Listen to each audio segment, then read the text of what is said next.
Flames danced across my front lawn as three unmarked SUVs tore through my property line, and at the center of it all stood Karen from the HOA barking orders. Like a battlefield general, one of the guys aimed a drone-mounted spotlight straight into my eyes, while another screamed at my goats to drop the weapon. That's when I realized they actually thought this was a tactical raid. Yep, that's me crouched behind my rain barrel in nothing but boxer shorts and a flannel watching my storm cellar get breached by what I can only describe as the worst neighborhood militia in history. You're probably wondering how I got here. Well, let's rewind. When I first moved out here, I wasn't looking for trouble, just a piece of quiet land with enough space between me and the nearest soul that I could let my boots dry on the porch without anyone asking questions. The property was a little beat up, sure, but it had bones, an old barn, a creek out back, and a stubborn patch of wildflower grass that hadn't seen a mower since Reagan was in office. I'd done my time in places where peace was an illusion and silence usually meant you were about to get ambushed. So when I found this corner of nowhere tucked outside the official lines of the Sunrise Valley HOA, I thought I'd finally found a place that didn't need defending. The realtor had even laughed when I asked if it was under any HOA control. "You're in the county, hon," she said, flipping her clipboard. "Ho can't touch you out here." That was about 11 months ago. The first sign of trouble came in the form of a glossy pamphlet taped to my mailbox, some cheery clip art of freshly trimmed hedges and pastel townhomes under the headline "Sunrise Valley Expansion, a Vision for Beautification." I gave it a glance, then tossed it in the burn barrel with the rest of the junk mail. Didn't think twice about it.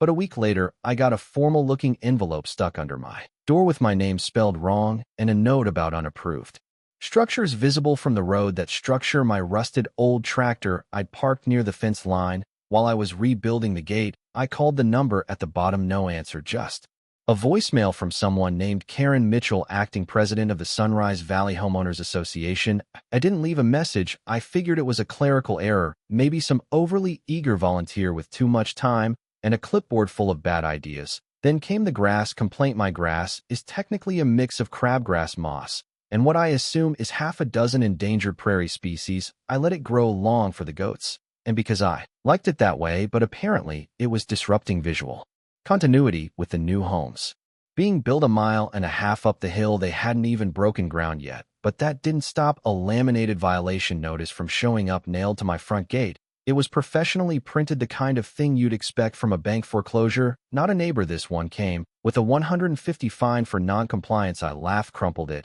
and stuck it to the fridge as a joke. My dog Tank pissed on it later. I took that as a sign. Still, I wasn't looking to escalate. I figured they'd figure out their mistake eventually, but the letters kept coming. Noise violations, livestock warnings. One particularly rich accusation claimed I was operating a paramilitary training site due to frequent target practice and unusual traffic. That one made me pause. Sure, I shoot out back. It's a rural property, and my range is legal, permitted, and safely burned. As for the traffic, I had two old Army buddies come visit one weekend. They parked their trucks by the barn, drank some beers, and helped me fix a busted fence. Not exactly a black ops operation, still something about the phrasing paramilitary activity didn't sit right.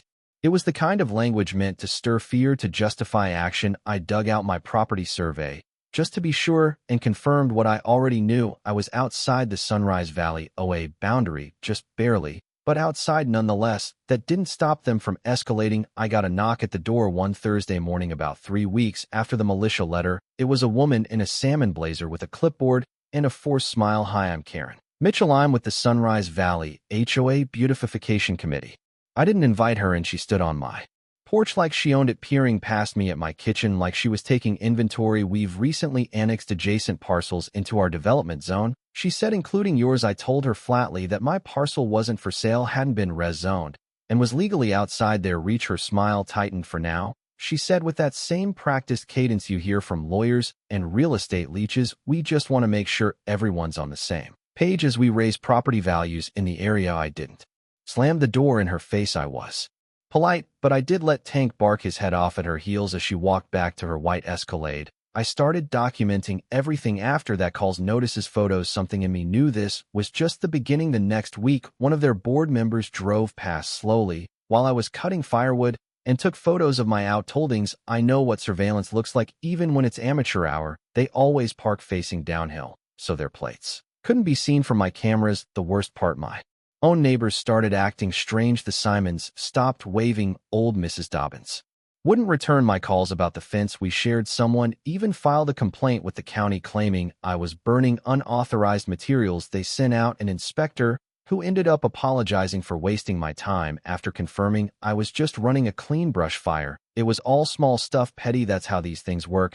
They make you question your own sanity, chip away at your time and energy until you either move or conform. But they didn't know me. I don't bend easy and I don't scare. The final straw came the morning I found a drone hovering over my barn. It wasn't a toy. It was a two-quadcopter with thermal imaging and a mounted camera hovering silently 20 feet off the ground. It followed me as I walked toward it, dipped when I raised my hand, then zipped back toward the tree where someone in a blue HOA windbreaker was standing with a tablet. I didn't confront him. I didn't shoot it down. I just walked back inside calmly and pulled the case file I'd started months ago out of the cabinet. Then I opened a new tab on my laptop and started typing. If they wanted a war, I'd give them one, but I wasn't going to fight it on their terms. They wanted to play soldier. I was a soldier, and the difference between them and me, I never lost a fight. I prepared for the strange thing about escalation is how quietly it moves until suddenly you're chest deep in it. 1 week you're arguing with a woman in a salmon blazer about jurisdictional lines. The next you're dodging accusations that you're stockpiling weapons like some backwoods warlord. After the drone incident, I knew the HOA wouldn't back off, not after they'd invested so much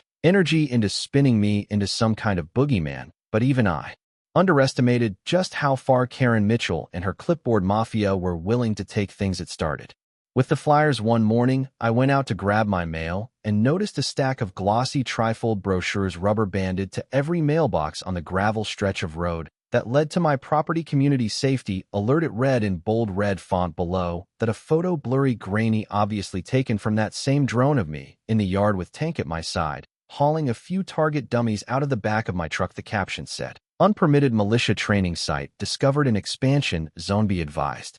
Ongoing investigation."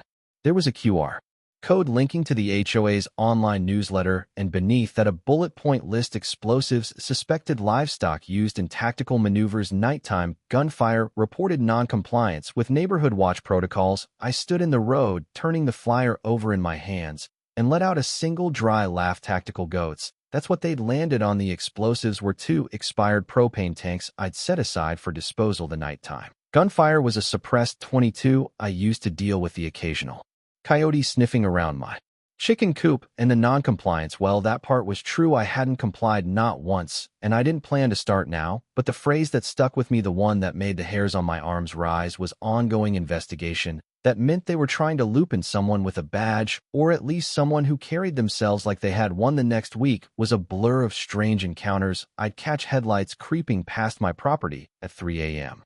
and pausing at the end of my long dirt driveway. Once I heard the crunch of boots on gravel outside my barn just before dawn, but by the time I got outside with a flashlight and a sidearm, all I found was a cigarette, but still warm in the gravel, and the faint smell of cologne that didn't belong to anyone in my zip code. I started noticing new tire tracks looping just off the easement that ran along my back fence, fresh footprints by the storm cellar. My game camera started going missing. The cheap ones anyway, the good ones I'd hidden a little deeper. I replaced every single one, upgraded them, wired them to backup storage. I wasn't going to be the one caught flat-footed. Then came the visit from the county. A dusty white pickup with a magnetic decal reading zoning enforcement pulled into my driveway unannounced. The guy who got out was young, nervous, and looked like he'd been promised hazard pay. "Mr. Thompson?"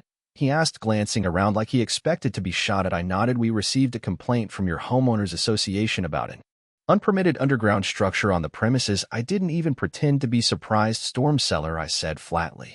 "Built to Kodiak's existing structure when I bought the place. Want to see the original plans?" He blinked. Yeah, that would be great." I let him inside, showed him the folder, and poured him a cup of coffee. While he skimmed, he left 20 minutes later with a full belly and a signed affidavit that the structure was legal, grandfathered in, and posed no hazard to public safety. But the fact that he'd been sent at all, that was the point. Karen and her crew weren't trying to find violations. They were trying to bury me in bureaucracy. 1 week after that, I found a notice taped to my gate from the state wildlife department: unauthorized feeding of invasive species. Apparently my goats Noodle and Sergeant Spoons had crossed the property line during a rainstorm and grazed on an ornamental shrub planted near the new Model home 2 roads over, I walked the perimeter 3 times that afternoon repairing fence posts that hadn't been damaged naturally. One of them had been cleanly sawed through halfway and then snapped by tension. Another had what looked like boot prints pressed into the dirt nearby, smaller than mine, but deliberate. That night I sat at my kitchen table and laid out everything I'd gathered so far: maps, photos, copies of every notice, every accusation, every bogus inspection report. I even had screenshots from the neighborhood app where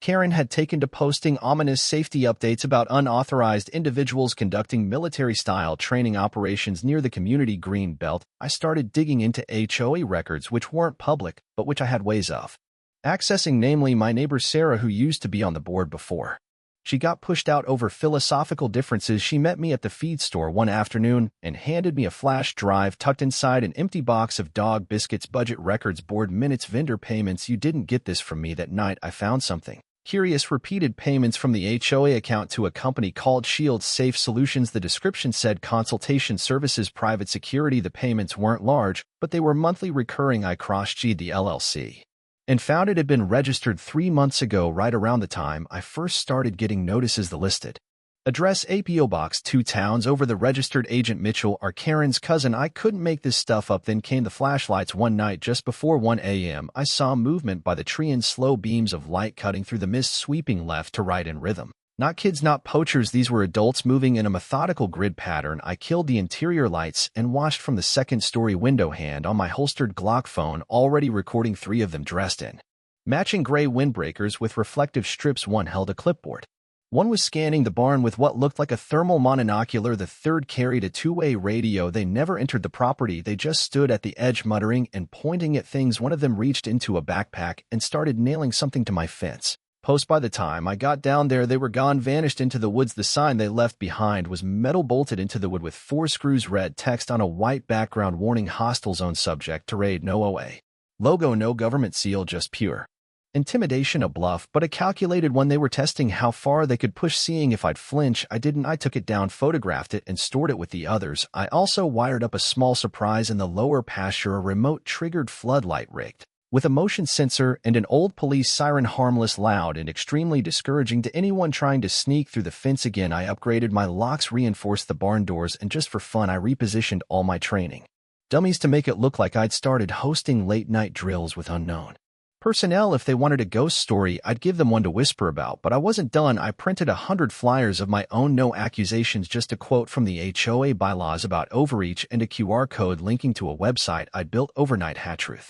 Net. The homepage featured every violation they'd levied against me, side by side with public records showing they were bogus. I distributed them on foot quietly in every mailbox I could reach. The next morning, half the neighborhood woke up thinking I was a threat. By evening, some of them weren't so sure. That's when I got the text from Sarah. No words, just a photo: Karen standing in the parking lot of the Sunrise Valley Clubhouse talking to a man in tactical pants and mirrored sunglasses, shaking hands over the hood of a matte black pickup truck. The man wore a patch on his sleeve: 3 Tactical Private Response Services. My eyes narrowed. I zoomed and slapped the image into a facial recognition app. 2 hits. One was an ex-cop, the other a guy who used to run weekend warrior boot camps for HOA neighborhood watch groups in Texas. I leaned back in my chair and exhaled slow. This wasn't just Karen going off the rails. This was an operation, and if she thought I was going to roll over and play the villain in her homemade war game, she picked the wrong man. At 4:37 a.m.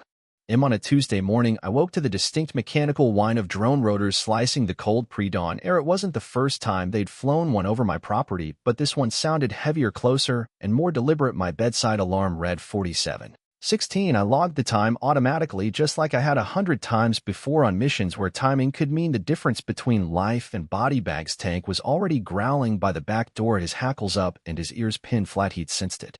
To something different. I pulled on my jeans, slid into my boots, and reached behind the dresser for the small weatherproof Pelican case I hadn't opened in months. Inside was a burner phone, a secondary radio, and a thumb drive preloaded with legal backups. I took all 3 and slipped them into my coat pocket. Outside, I could hear the crunch of gravel and the faint beep, beep, beep of a vehicle in reverse. I climbed up to the loft, pushed open the barn side hatch, and peered out over my land through a pair of compact binoculars. That's when I saw them. 5 SUVs, all matte black with no plates, fanned out in a loose semicircle around my eastern gate. Behind them came a landscaping truck with a front-mounted battering ram that looked suspiciously like a reinforced log painted gray. Two smaller ATVs zipped back and forth across the field, dragging what looked like mobile fencing on spools. Spotlights fired to life from the truck beds, washing the whole lower pasture in blinding white. The drone hovered above the barn roof, a big one this time, carrying a camera ball and what looked like a loudspeaker rig. I could hear it crackle on, followed by the warbled shriek of feedback, then Karen's voice, unmistakable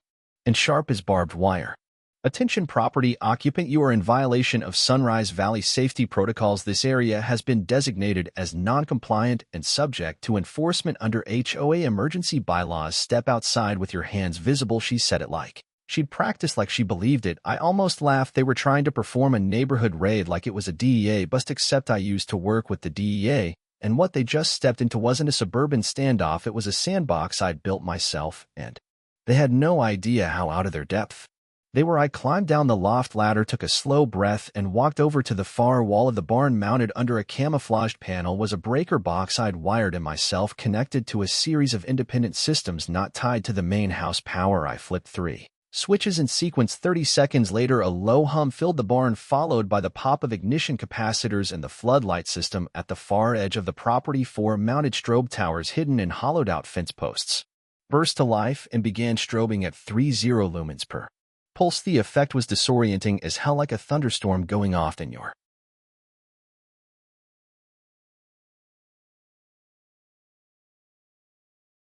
peripheral vision. The drone spotlight blinked off. It lost its bearings and wobbled to the left. That's when I hit switch 4 from a small trap door on the side of the barn. A harmless smoke canister, the kind used in training ops and fire drills, hissed into life, filling the approach with a thick chalky mist. The goats bleated once and retreated calmly into their enclosure. I trained them for months with a sound cue. One long whistle meant quiet. They stayed silent down by the creek. I heard shouting, "We got smoke, we got smoke." One of them yelled. Another, "Who's got eyes on the barn?" "I've lost thermal."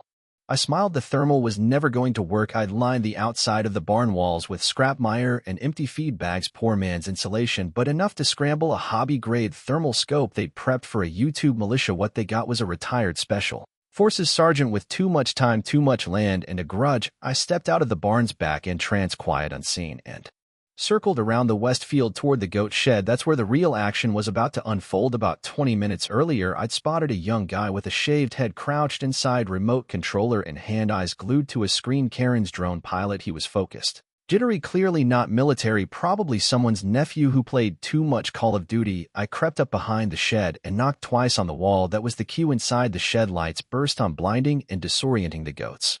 Confused but cooperative, flooded forward into the central pen where I'd left a handful of feet. The kid shrieked, flailed, and dropped his controller into the hay. I opened the door calmly, stepped inside, and locked it behind me. "You all right there, son?" I asked. He looked at me like I was holding a grenade. I'm not armed," he stammered. "Good," I said, lifting his drop tablet and snapping a quick photo of the flight logs. "Then this won't take long." Outside, the yelling had reached a fever pitch. Karen's voice crackled through the speakers again, more frantic. "Now begin Phase 2, secure the perimeter." But Phase 2 never started because by then the Westfield strobe had cut out, fried by its own old wiring, and one of the enforcement volunteers had stumbled face first into a chicken wire trip line I'd strung across the access road. No injuries, just panic. And now they were scattered, confused, and off-script. The battering ram truck revved up, but never breached the gate. I'd welded a makeshift armor skirt to the inside posts 2 weeks earlier and reinforced them with 2 concrete-filled barrels. The truck hit it, bounced, and stalled out in a cloud of steam. I emerged from the goat shed with the drone pilot in tow, holding up his radio in one hand. "Karen," I said into it, "your operator's safe and uninjured. He just needs a ride home. Maybe let the kids sit out the next one." Yeah, there was a long pause, then a shriek of radio static, then silence. That's when the sheriff pulled up, lights flashing, sirens silent. Sheriff Maddox wasn't new to this area. He'd been here before the HOA, before the model homes, back when this county still had gravel roads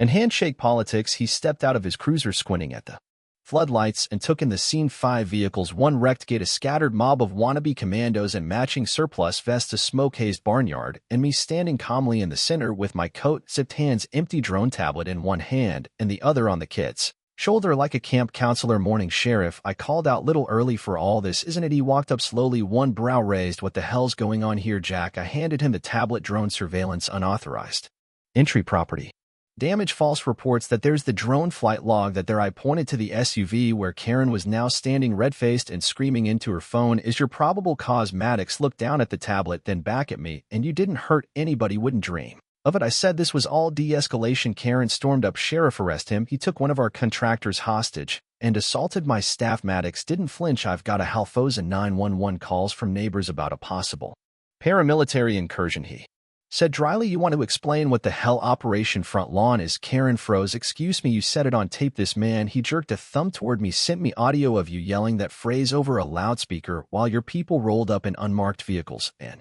started issuing commands like this was Fallujah. I pulled the USB from my pocket. Backup copy, I said, handing it over. And for the record, Sheriff, I've got legal title to this land, a registered firearm range, and documents proving I'm not under HOA jurisdiction. Karen's mouth closed.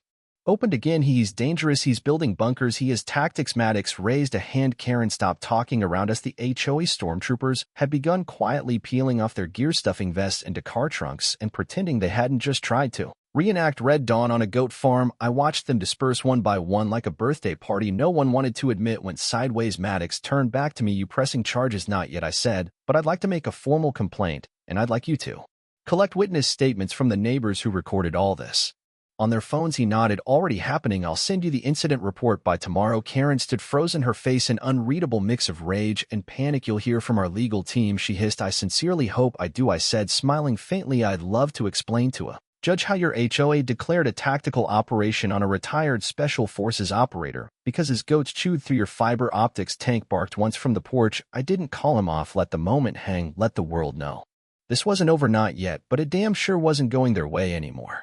When you choose to live far from the city, where peace and freedom are your priorities, remember that freedom comes with responsibility and sometimes confrontation. Whether your adversary is a neighborhood committee or those trying to force you into conformity, keep in mind, know your rights and your legal boundaries. Don't just rely on what people say. Keep records, maps, and official documents.